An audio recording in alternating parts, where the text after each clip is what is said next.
Assalamualaikum warahmatullahi wabarakatuh. Perkenalkan, nama saya Siti Salma. Saya merupakan mahasiswa Ilmu Komunikasi Universitas Terbuka Jakarta. Yang saya hormati Ibu Helena Vidya Sukma, Magister Sosial, dan teman-teman sekalian yang saya cintai serta saya banggakan. Pernahkah kalian merasa lelah, cemas, atau bahkan membandingkan diri sendiri dengan orang lain ketika melihat media sosial? Jika iya, artinya kalian tidak sendirian. Karena di era digital seperti sekarang ini, kehidupan remaja hampir tidak bisa terlepas dari layar gadget dan dari arus informasi yang begitu cepat. Namun, di balik kemudahan yang diberikan, banyak sekali tantangan yang sangat besar dan perlu kita hadapi. Salah satunya yaitu masalah kesehatan mental. Jadi, di sini saya akan menyampaikan materi tentang pentingnya menjaga kesehatan mental remaja di era digital. Teman-teman sekalian, menjaga kesehatan mental itu adalah kondisi di mana seseorang mampu berpikir secara jernih, mampu mengelola emosi dengan baik, dan mampu berinteraksi dengan baik di lingkungan sekitar. Menurut WHO, 1 dari 7 remaja usia 10-19 tahun banyak yang mengalami masalah kesehatan mental, seperti depresi dan kecemasan. Dan masalah ini juga menjadi penyebab utama kondisi disabilitas pada usia remaja. Kemudian, WHO dan UNICEF juga mengatakan bahwa sepertiga masalah kesehatan mental itu muncul sebelum usia 14 tahun dan setengahnya lagi muncul sebelum usia 18 tahun.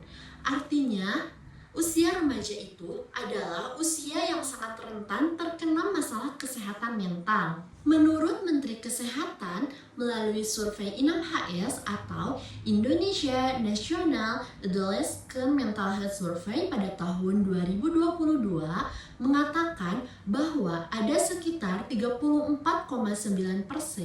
remaja yang mengalami masalah kesehatan mental.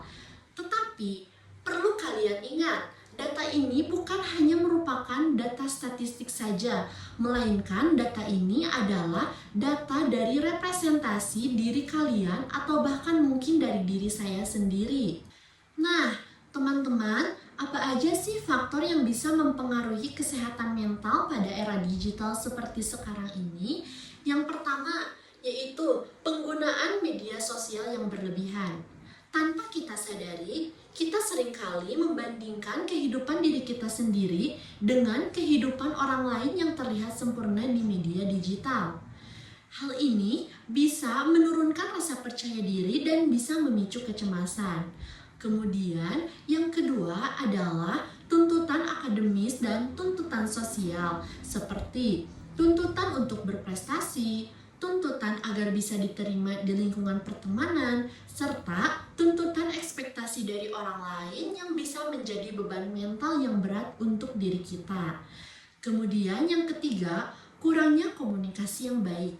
Kalian sadar gak sih, saat ini kebanyakan remaja lebih memilih mengutarakan masalahnya, mengutarakan perasaannya di media digital, sehingga masalah yang dihadapi tidak bisa terselesaikan dengan baik. Namun, perlu teman-teman ketahui bahwa masalah ini bukanlah masalah yang tidak bisa kita hadapi. Kita bisa menghadapinya melalui beberapa langkah sederhana seperti pertama, batasi penggunaan media digital dan gunakan media sosial dengan bijak. Yang kedua, cari lingkungan yang suportif dan bangun relasi yang baik. Kemudian, yang ketiga, mencari bantuan ketika diri kita merasa tidak baik-baik saja. Dan yang terpenting adalah belajar untuk menerima diri sendiri. Teman-teman sekalian, menjaga kesehatan mental itu sama pentingnya dengan menjaga kesehatan fisik. Jadi, jika kita ingin menjadi generasi yang produktif dan sehat, maka kita harus menjaga kesehatan mental kita seperti menjaga perasaan dan pikiran kita. Mari kita jadikan era digital ini sebagai era untuk berkembang menjadi lebih baik. Cukup sekian materi yang bisa saya sampaikan. Mohon maaf apabila ada kesalahan ataupun kekurangan. Semoga apa yang telah saya sampaikan bisa bermanfaat untuk teman-teman semua. Saya izin tutup. Wassalamualaikum warahmatullahi wabarakatuh.